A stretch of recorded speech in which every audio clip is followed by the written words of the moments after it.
mediator-mediator dari Undip ini akan memberikan ekosistem baru, khususnya di wilayah Jawa Tengah, untuk bisa mencontoh program yang sudah ada di DKI Jakarta. Selama 40 jam pelajaran ke depan, para peserta akan mendapatkan materi, baik teori maupun praktik langsung yang disampaikan oleh para narasumber yang sudah berpengalaman di bidangnya. Pada hari keempat, nanti peserta akan menjalani sesi simulasi dengan coach masing-masing yang telah resmi terdaftar sebagai mediator non-hakim di pengadilan.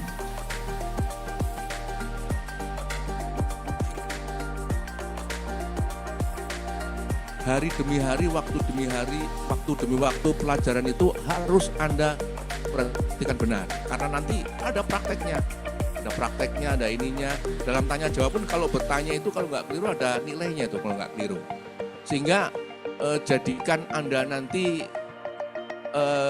dapat prestasi lah.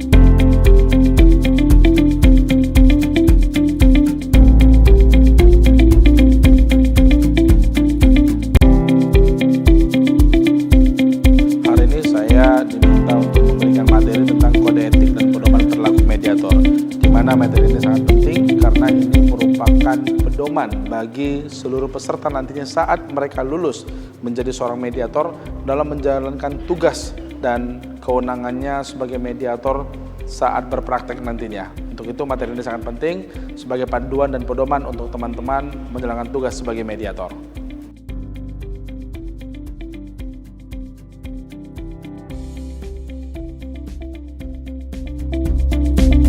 Ada 3 materi yang saya sampaikan pada pagi sampai sore nanti, yaitu terkait dengan bagaimana ketika kita menghadapi pihak yang kebuntuan yang sedang beremosi itu bagaimana kita menyikapi terkait dengan membantu para pihak menyelesaikan sengketa.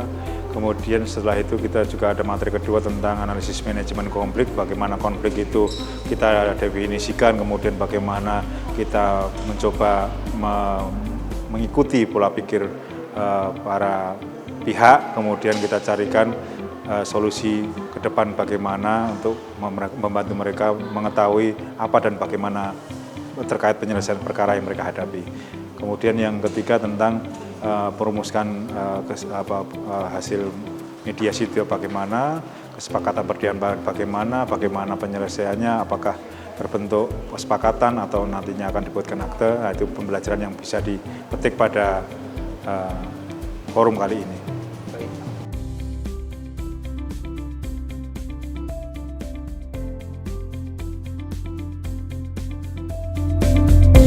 Ya, saya hari ini menyampaikan mengenai keberhasilan mediasi tahap akhir secara efektif dan efisien. Nah, ketika saya menyampaikan keberhasilan pengakhiran mediasi secara efektif dan efisien, kan saya harus menjelaskan sejak awal pembukaan itu harus, kegiatan mediasi itu harus seperti apa yang harus dilakukan mediator pada saat membuka mediasi, sehingga saya perlu terlebih dahulu menyampaikan 10 step yang harus 9 atau 10 step pada saat pembukaan yang dilakukan oleh mediator harus dipraktekkan. Nah, untuk mempraktekkan itu maka saya sekaligus melakukan simulasi yang diikuti oleh peserta. Nah, di dalam kegiatan simulasi ini saya lihat pesertanya sudah cukup antusias dan berbagai pertanyaan-pertanyaan yang diajukan juga sudah cukup bagus yang berhubungan dengan kegiatan sejak awal sampai kegiatan akhir mediasi. Saya kira itu yang materi yang hari ini saya sampaikan.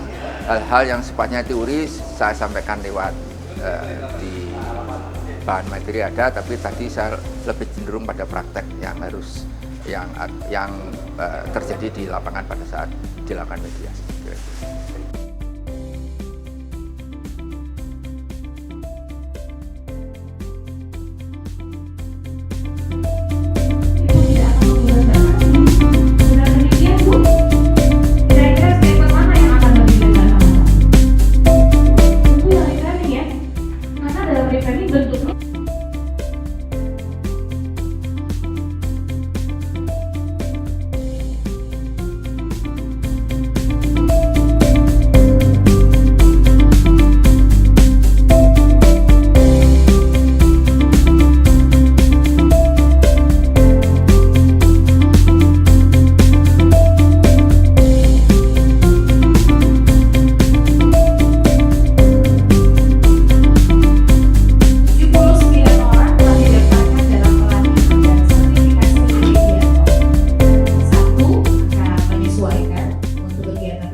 mendapatkan perolehan hasil sebagai berikut. 2 orang dinyatakan lulus dengan predikat A. Berarti nilainya di atas 90 ya. 74 orang dinyatakan lulus dengan predikat B, serta 2 orang lainnya dinyatakan lulus. Sehingga dengan demikian dari 79 orang, 78 sudah dinyatakan lulus. Kita boleh aplaus.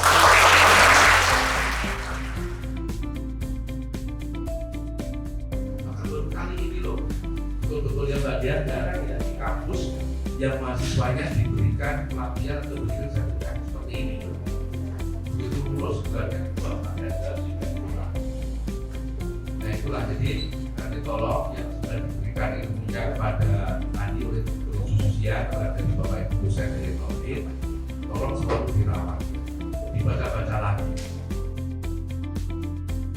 Oke, menurut saya yang paling penting itu adalah teknik reframing yang dimana kita akan mempelajari terkait dengan bagaimana pengolahan kosakata yang akan kita keluarkan sebagai mediator kepada lawan bicara kita untuk kita mengatur suasana dan mengatur jalur persidangan.